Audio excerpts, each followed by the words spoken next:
很多中老年人容易出现脑供血不足的情况，经常表现为头晕、头痛、记忆力下降等症。那该如何改善呢？下面给大家推荐一个方法，这个方法就是按摩风池穴。风池穴在头部后面2条大筋旁与耳垂平行的地方，按压会有酸胀感。风池穴属足少阳胆经，具有清头明目、行气活血、醒神开窍的功效。按摩时用大拇指打圈按揉，每次按3到5分钟。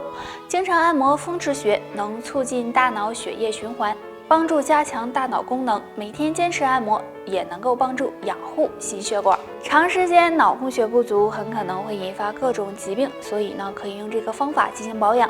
另外呢，也可以通过食疗的方法多吃一些通血管的食物，比如山楂、苦荞。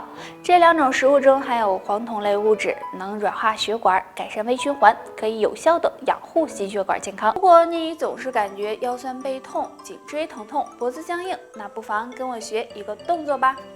首先，自然站立，2脚打开，与肩同宽，双手交叉，然后慢慢的举起手臂，举过头顶，2手掌心朝上，腰背保持挺直，目视前方，保持这个动作，然后双膝微微的弯曲下蹲，再站起来。每天这样下蹲站起，下蹲站起50次。这个动作可以疏通三焦，锻炼颈椎，拉伸脊柱，对缓解腰酸背痛、颈椎疼痛都有很好的作用。除此之外，还能够锻炼腿部，一举多得哦。很多人颈椎不好、腰酸背痛和血液不畅、经络不通有关。除了做动作外，没事的时候还可以喝点苦荞茶、蒲公英根茶、山楂茶等，有助疏通血管、活血通络，对身体健康。因为久坐的原因，都出现了腰酸背痛、颈椎疼的情况，浑身都难受。那今天教大家一个动作，可以帮助缓解身体不适的症状。自然站立，2脚分开，身体保持挺直，然后抬起左腿，用右手拍打左脚脚底，再用左手拍打右脚脚底，这样左右交替做3到5分钟。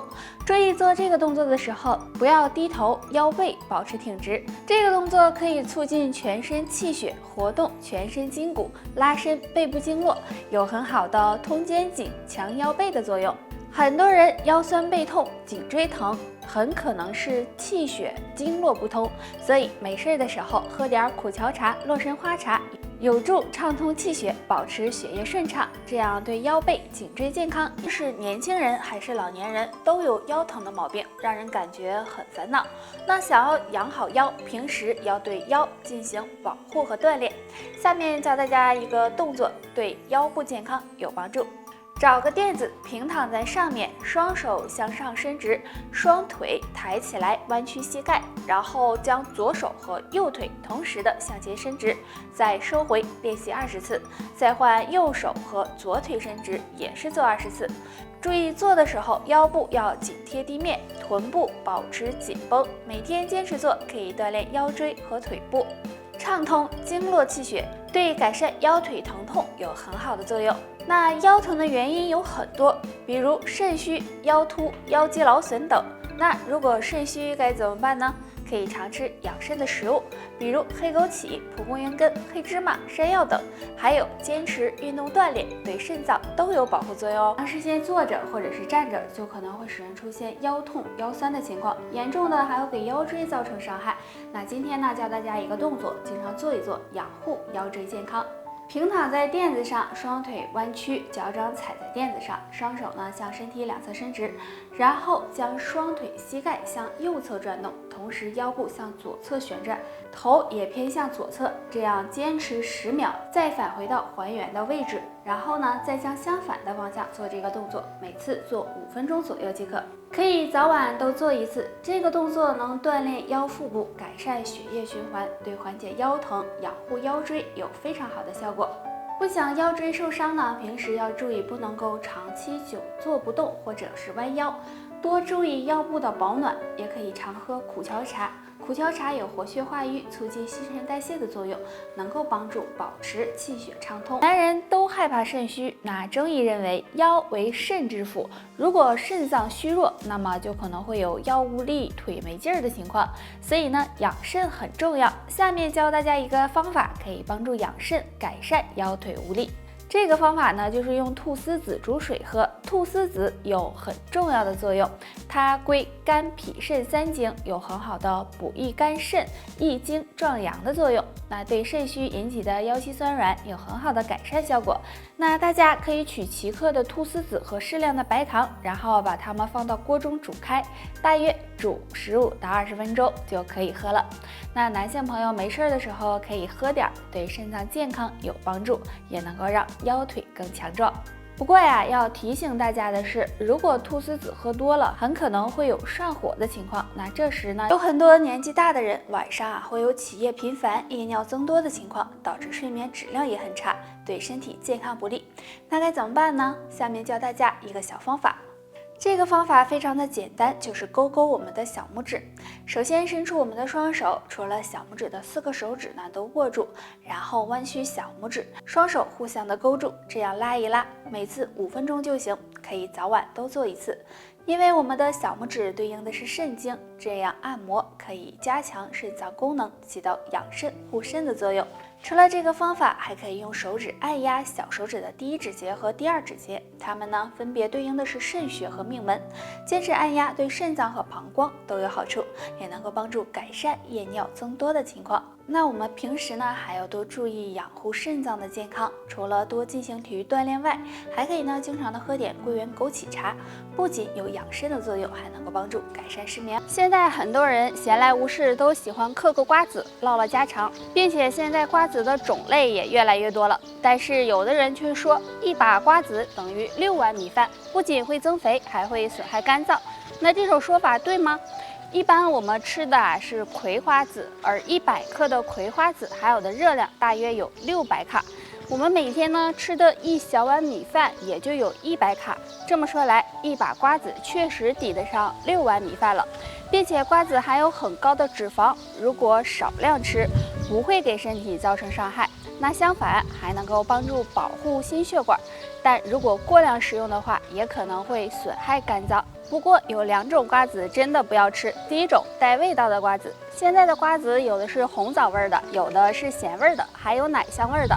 建议这样的就不要吃，因为这些瓜子在加工时会加入很多的糖分和盐分，吃多了不利于身体健康。第2种发苦的瓜子儿，有的人吃到发苦的瓜子也没有扔掉，而是继续吃，这样的瓜子多半是发霉了，可能含有黄曲霉菌，如果吃多了就可能损害肝脏，对健康不利。那平时养护肝脏，建议大家呢可以喝点菊花茶，有清肝明目、降肝火的作用，对肝脏健康。现在人们的生活水平提高了，但除了3高，尿酸高也找上门了。其实这和不好的生活习惯、饮食习惯都有很大的关系。那想要控制好尿酸，平时要做好3件事。1、控制好饮食。尿酸高的人平时呢要少吃含嘌呤高的食物，比如海鲜、啤酒等，可以多吃一些蔬菜水果，这样对控制尿酸有帮助。2、适当的运动。经常运动可以提高免疫力，促进身体新陈代谢，对排出尿酸也有一定的帮助，比如散步、慢跑、游泳等运动都可以。3、多喝水。水是生命之源，每天多喝点水也能够促进尿酸排泄，对降尿酸有帮助。除了做好这3件事以外，还可以呢常喝2种水。第一种，百合泡水。百合有一定的药用价值，百合中含有秋水仙碱，有很好的利尿作用。那经常泡水喝，可以促进尿酸排泄，有助尿酸排出，减少痛风发生。第2种，蒲公英根泡水。蒲公英根含有很多营养，药用价值也很高，有清热解毒、利尿消肿的作用，能够抑制尿酸堆积。没事泡水喝也能够帮助降尿酸，预防痛。说到转氨酶，很多人不太了解，转氨酶是我们人体代谢过程中所必需的物质，它是存在于肝细胞中的。如果转氨酶升高的话，那么肝脏健康也会受到影响。所以当转氨酶升高时，下面的2种食物就尽量不要吃了。第1种，油炸食物。油炸食物中含有非常多的脂肪，吃的过多很容易增加肝脏负担，对肝脏健康不利。第2种，辛辣刺激的食物。辛辣刺激食物吃多了也容易增加肝脏负担，导致肝火旺盛，所以转氨酶过高的朋友就不要吃这类食物了。那么建议大家可以常用2物泡水喝，就是呢菊苣根和菊花茶。菊苣根有清肝利胆、利尿消肿的功效，那经常用它泡水喝，可以帮助修复肝细胞，有养肝护肝的作用。而菊花茶有清肝明目、降肝火的作用，所以肝不好的人经常用菊花茶泡水喝，也能够帮助保护肝。知道如果血糖高，应该少吃甜食，少吃含糖分高的食物。其实除了这些，生活中有2种肉也要尽量少吃，不利于血糖稳定。第一种，熏肉。一般熏肉都是经过加工的，里面会添加一些化学物质，对于血糖高的人来说是不适合吃的，因为熏肉里含有的有害物质会对胰岛素产生影响，不利于血糖稳定，对身体健康也不好。第二种，肥肉。肥肉含有的脂肪和饱和脂肪酸比较高，吃多了不仅会引起身体肥胖，还会破坏血糖的平衡，对身体健康不利，所以这类肉血糖高的人也要尽量少吃。得啦，今天就唠这些吧，大家还有什么问题可以给我留言，下期见，拜拜。